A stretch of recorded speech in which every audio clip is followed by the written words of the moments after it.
Le jour où j'ai osé dire non à ma propre vie, je me tenais debout sur le balcon de mon appartement, une tasse de café froid à la main, et le soleil se levait sur une ville que je ne voyais plus. Depuis des années, je vivais une existence qui ressemblait à une phrase écrite par quelqu'un d'autre. Une phrase dont je n'avais choisi ni les mots ni la ponctuation, et que je récitais mécaniquement chaque matin sans plus en entendre le sens. J'avais coché toutes les cases que la société attendait de moi. Les études prestigieuses, le poste bien rémunéré, l'appartement dans le bon quartier, les vacances aux bons endroits, les photos sur les bons réseaux. Et pourtant, au milieu de cette réussite parfaitement orchestrée, j'étouffais. Quelque chose en moi hurlait dans une langue que je refusais d'entendre. Une protestation silencieuse qui remontait des profondeurs de mon ventre et que j'écrasais chaque jour sous un oreiller d'obligation, de divertissement et de fatigue chronique. Ce matin-là, debout sur le balcon, j'ai senti un mot monter en moi comme une bulle d'air venue des abysses. Un mot que j'avais passé 30 ans à interdire. Non. Non à cette vie qui n'était pas la mienne. Non à ce personnage que j'avais construit pour plaire à des gens dont l'approbation ne me nourrissait plus. Non à la peur qui m'avait tenu en cage depuis l'enfance. Si toi aussi tu sens ce mot qui te brûle les lèvres, mais que tu n'oses pas encore prononcer, écris en commentaire « Je libère le non qui dort au fond de ma poitrine ».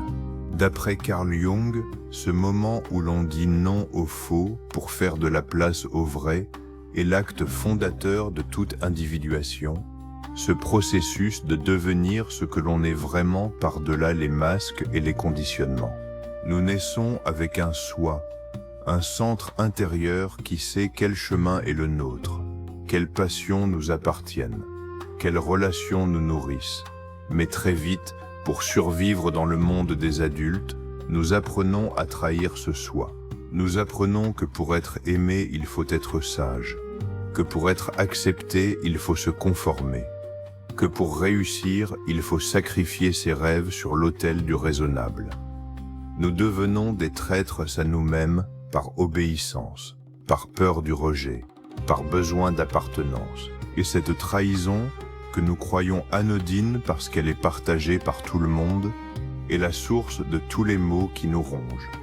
L'angoisse du dimanche soir, la dépression qui tombe sans prévenir, la colère qui explose sur les mauvaises personnes, le sentiment diffus que notre vie est une erreur d'aiguillage. Dire non à cette trahison, c'est déclarer la guerre à tout ce qui nous a façonnés. Et c'est le combat le plus terrifiant et le plus libérateur qu'un être humain puisse mener. Manifeste en commentaire cette déclaration de guerre sacrée. Je cesse de trahir mon âme pour plaire au monde. Ce nom que j'ai prononcé ce matin-là n'a pas été entendu par mes voisins. Il n'a pas fait trembler les murs, il n'a pas arrêté la circulation. C'était un non intérieur, silencieux, presque imperceptible à l'extérieur. Mais à l'intérieur, il a eu l'effet d'un tremblement de terre.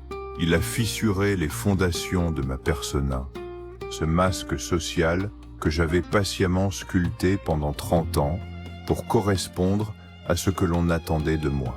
La persona n'est pas un mal en soi. Elle est un vêtement nécessaire pour vivre en société. Mais quand le vêtement colle à la peau au point de ne plus pouvoir l'enlever, quand on se prend pour son costume, on meurt à l'intérieur sans même s'en rendre compte. Mon costume à moi était celui du jeune homme brillant et accommodant, toujours disponible, jamais en conflit, jamais trop bruyant, jamais trop passionné, lisse comme un galet poli par des années de conformisme. Il m'avait valu l'approbation de mes parents, les promotions de mes supérieurs, les sourires de mes relations, mais il m'avait coûté mon âme. Et ce matin-là, j'ai commencé à l'enlever, fil par fil, non pas dans un geste spectaculaire de révolte adolescente, mais dans un travail patient et douloureux de deuil de ce personnage qui m'avait protégé avant de m'emprisonner. Écris en commentaire cette vérité que ton âme attend de toi. J'enlève le masque qui m'étouffe, même si le monde me préférait masquer. Ce que j'ai découvert en retirant ma persona, c'est que le nom que je venais de prononcer n'était qu'une première syllabe, et qu'il devait être suivi d'un oui bien plus vaste et bien plus exigeant.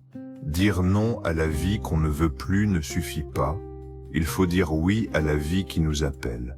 Et cette vie, bien souvent, nous terrifie encore plus que la prison que nous venons de quitter.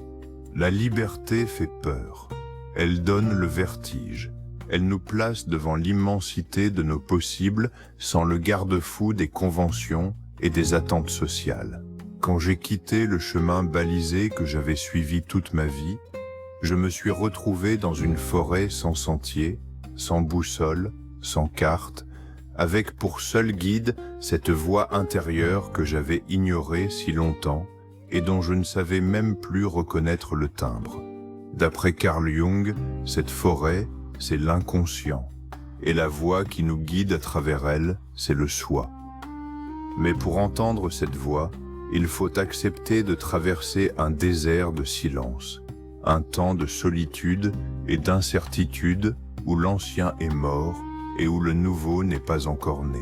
C'est le prix du oui à son âme.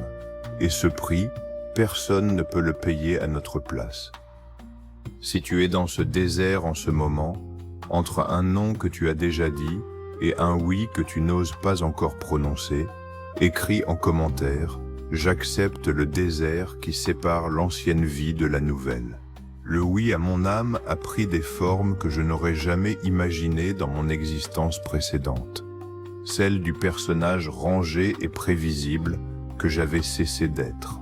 Il m'a conduit à quitter un métier lucratif pour une activité qui avait du sens, à délaisser des relations confortables mais vides pour des amitiés vraies mais exigeantes, à vendre des objets dont je n'avais pas besoin pour acheter du temps dont j'avais désespérément besoin.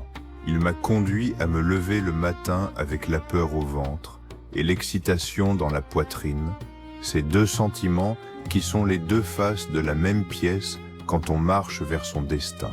Il m'a conduit à tomber, à échouer, à me relever, à douter, à persévérer, à pleurer de fatigue et à rire de soulagement dans la même journée. Ce oui était exigeant. Il ne m'a pas promis le bonheur facile. Il m'a promis la vie pleine, la vie réelle, la vie où chaque instant a le goût de la vérité plutôt que l'arrière-goût du compromis. D'après Carl Jung, la vocation, ce n'est pas un métier, c'est la réponse que l'on donne à l'appel du soi, et cette réponse peut prendre 1000 formes différentes selon les individus, mais elle a toujours la même signature. Elle nous rend plus vivants, plus éveillés, plus pleinement nous-mêmes. Manifeste cette aspiration en commentaire. Je dis oui à ma vocation, même si elle me fait trembler. Ce chemin du non libérateur et du oui créateur m'a appris une leçon que personne ne m'avait enseignée à l'école. La désobéissance peut être un acte sacré, le refus peut être une forme de prière, la rupture peut être un acte d'amour envers soi-même.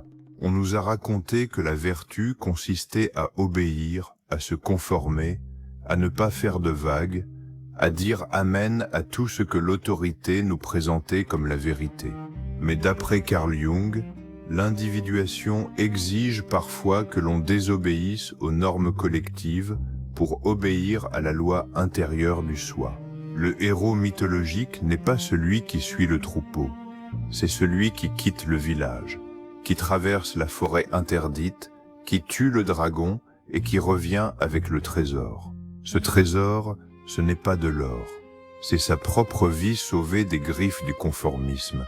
C'est son âme arrachée à la grande machine qui broie les singularités pour en faire des consommateurs dociles et des employés interchangeables. Chaque fois que tu dis non à ce qui te diminue, tu deviens un héros de ton propre mythe. Et chaque fois que tu dis oui à ce qui te grandit, tu fais un pas de plus vers cette totalité que le soi te propose depuis le jour de ta naissance. Écris en commentaire cette maxime qui renverse toutes les morales de la soumission. Je désobéis pour me trouver, et cette désobéissance est sacrée. Le plus grand obstacle sur ce chemin, je l'ai rencontré non pas à l'extérieur, mais à l'intérieur, sous la forme d'une voix qui me murmurait que je n'avais pas le droit, que j'étais égoïste, que j'allais décevoir tout le monde, que j'étais en train de tout gâcher. Cette voix, je l'avais prise pour celle de la raison, pour celle de la maturité, pour celle de la conscience morale.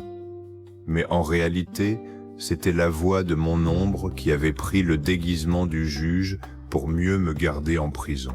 Mon ombre avait peur de la liberté parce que la liberté est imprévisible. La liberté est dangereuse.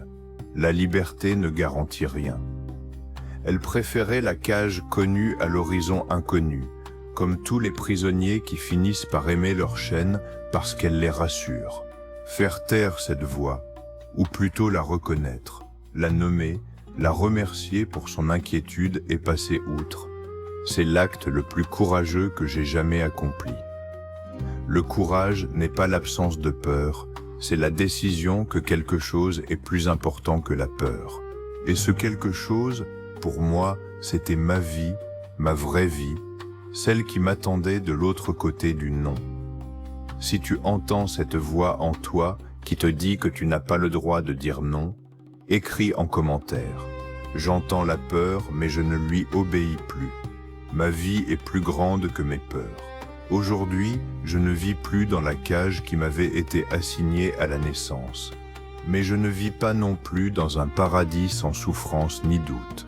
La vie que j'ai choisie en disant non puis en disant oui est une vie réelle, c'est-à-dire une vie où la joie et la peine se côtoient, où les échecs alternent avec les victoires, où le sens n'est jamais acquis une fois pour toutes, mais se renégocie chaque matin dans le dialogue avec le soi. La différence, c'est que je ne suis plus un étranger dans ma propre existence. Je ne me réveille plus avec le sentiment d'habiter la vie d'un autre. Je ne regarde plus le plafond la nuit en me demandant à quoi tout cela rime. J'ai accepté le prix de la vérité, et ce prix, c'est d'être pleinement responsable de ma vie au lieu de la recevoir comme un scénario écrit par d'autres. Cette responsabilité est lourde, elle est parfois épuisante, mais elle est aussi la seule source de dignité véritable. Si tu es resté avec moi jusqu'à la fin de ce récit, si tu as senti que ces mots creusaient un sillon dans ta propre terre intérieure, écris cette dernière phrase en commentaire comme un engagement que tu prends envers ton âme. Je dis non à tout ce qui m'emprisonne, je dis oui à tout ce qui me libère, et aujourd'hui ma vraie vie commence. Je te remercie d'avoir écouté cette traversée du non au oui, du mensonge à la vérité, de la prison à l'horizon ouvert. Avant que cette vidéo ne se termine, je te demande de laisser une trace de ce moment en likant, de rejoindre cette communauté d'hommes et de femmes libres en t'abonnant, et d'écrire en commentaire le mot qui incarne le mieux le oui que tu veux dire à ta propre vie. Que ton non soit tranchant et que ton oui soit vaste.